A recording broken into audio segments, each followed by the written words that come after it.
Your first-term governor, napakarami pang dapat gawin. Opo. Maraming tao po nakikinig, taga Ilocos Sur, ang gustong malaman, how are you going to do all those things? Kaya naman po, basta magtulong-tulong kami. You know, sabi ko sa mga taong bayan, I don't know what to do, I don't know how to do it. But tulungan niyo ako, sabi ko sa mga taong bayan. I am listening. Sabi ko, I need your brilliant minds. Sabi ko, please help me. That I appeal to our constituents. When I sit down with my councilors, yung mga councilors ko rin, I listen to them.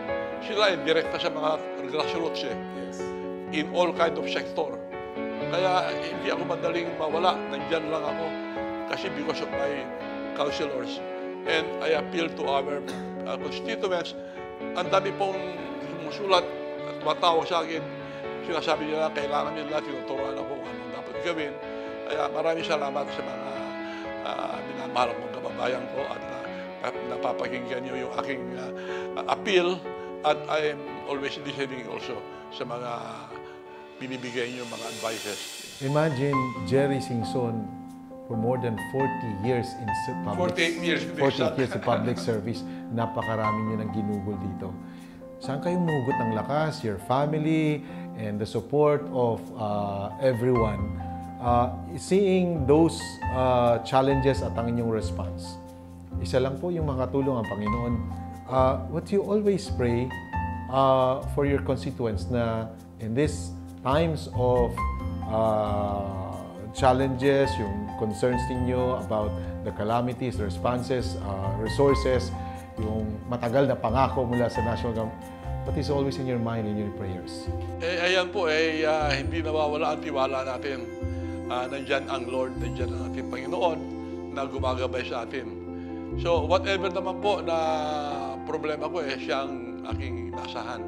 I always knock on Him at He shows me the way. I am sure of that. And anybody who knocks on Him, God will listen, you know.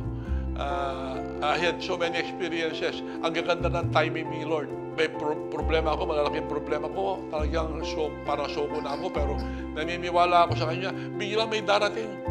Biglang may darating na solusyon. Kaya ang ganda po ng timing ng ating Panginoon. Just knock on Him, seek His help. Nandiyan po siya, hindi tayo pinapabayaan. Your message to your brother, Governor Chavit. Ako, kay Manong Chavit, maraming salamat, Manong. Without you, wala ako.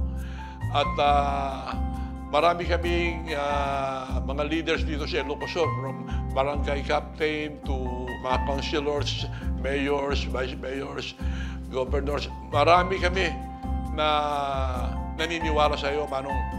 At sana wag ka magsasawa. Kagaya nga siya ngayon civilian siya ngayon pero tumutulong pa rin sa amin.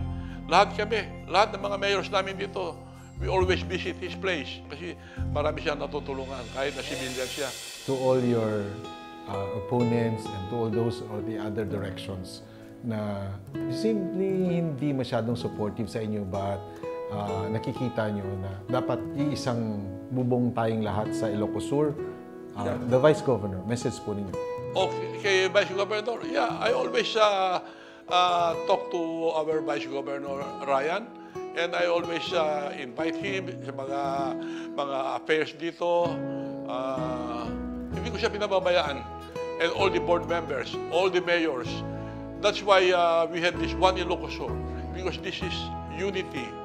And I always appeal to each and every one of our constituents that kindly join me in developing our province. Sabi ko, hindi ko kaya mag-isa, hindi ko kaya, wala akong kakayanan. But with all your help, with all our concerted effort as one, we can move on to one Ilocos Sur. Yung mga kalaban namin sa politika noong araw, may 2 bayan, 3 bayan, wala na po yun. Iisa na. We are all united.